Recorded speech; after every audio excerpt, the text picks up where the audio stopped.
ألف لام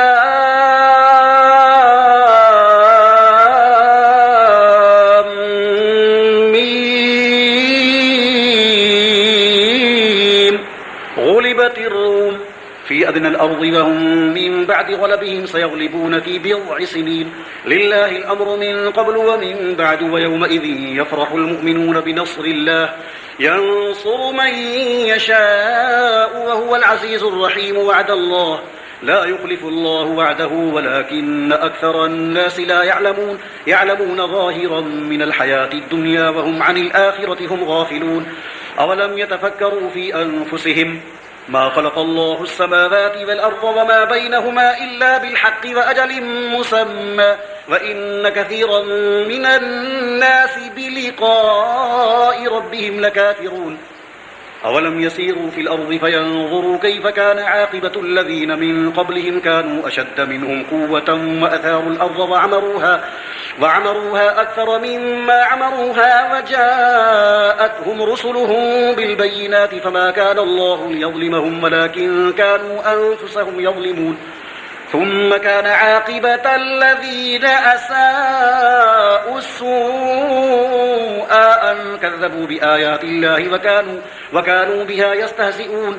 الله يبدأ الخلق ثم يعيده ثم إليه ترجعون ويوم تقوم الساعة يبلس المجرمون ولم يكن لهم من شركائهم شفعاء وكانوا بشركائهم كافرين.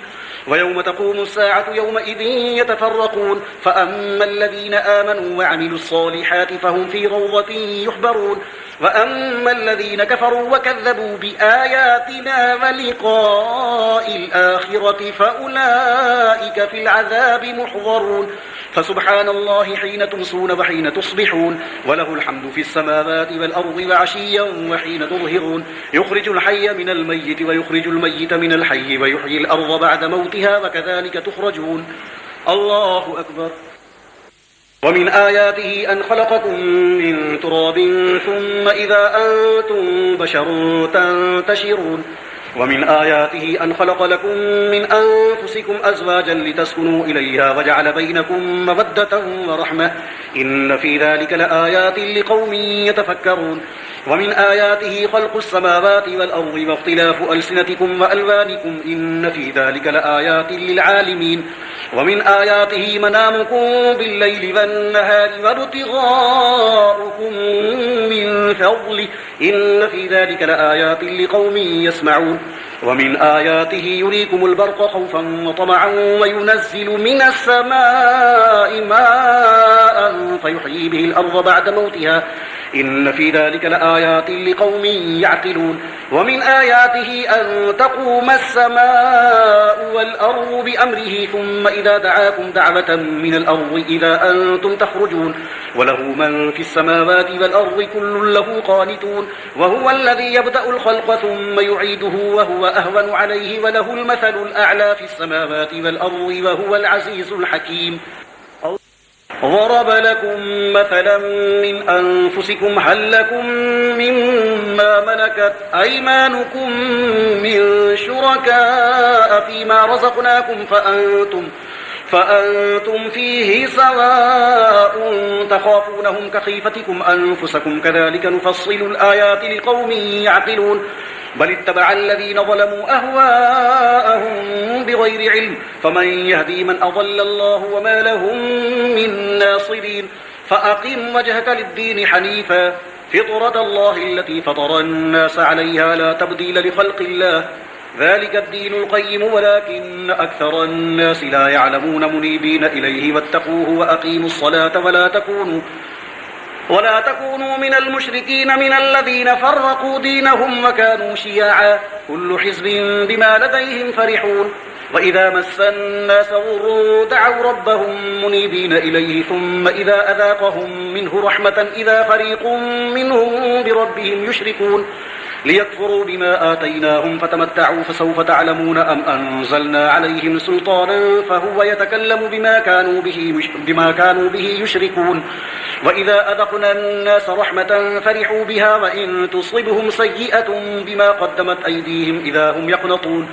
أولم يروا أن الله يبسط الرزق لمن يشاء ويقدر إن في ذلك لآيات لقوم يؤمنون فآت ذا القربى حقه والمسكين وابن السبيل ذلك خير للذين يريدون وجه الله وأولئك هم المفلحون وما آتيتم من ربا ليربو في أموال الناس فلا يربو عند الله وما آتيتم من زكاة تريدون وجه الله فأولئك هم المضعفون الله الذي خلقكم ثم رزقكم ثم يميتكم ثم يحييكم هل من شركائكم من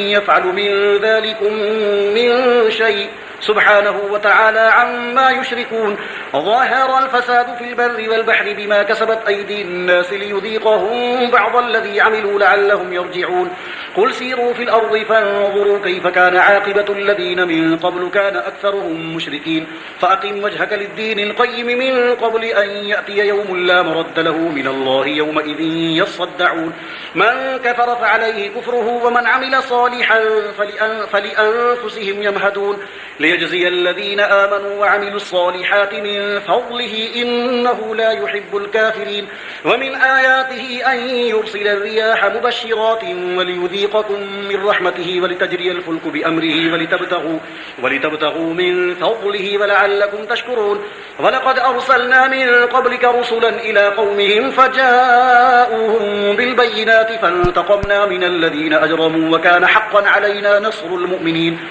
الله الذي يرسل الرياح فتثير سحابا فيبسطه في السماء كيف يشاء ويجعله كسفا فترى الودق يخرج من خلاله فإذا أصاب به من يشاء من عباده إذا هم يستبشرون وإن كانوا من قبل أن ينزل عليهم من قبله لمبلسين فانظر إلى آثار رحمة الله كيف يحيي الأرض بعد موتها إن ذلك لمحيي الموتى وهو على كل شيء قدير ولئن أرسلنا ريحا فرأوه مصفرا لظلوا من بعده يكفرون فإنك لا تسمع الموتى ولا تسمع الصم الدعاء إذا ولوا مدبرين وما أنت بهاد العمي عن ضلالتهم إن تسمع إلا من يؤمن بآياتنا فهم مسلمون الله الذي خلقكم من ضعف ثم جعل من بعد ضعف قوة ثم جعل من بعد قوة ضعفا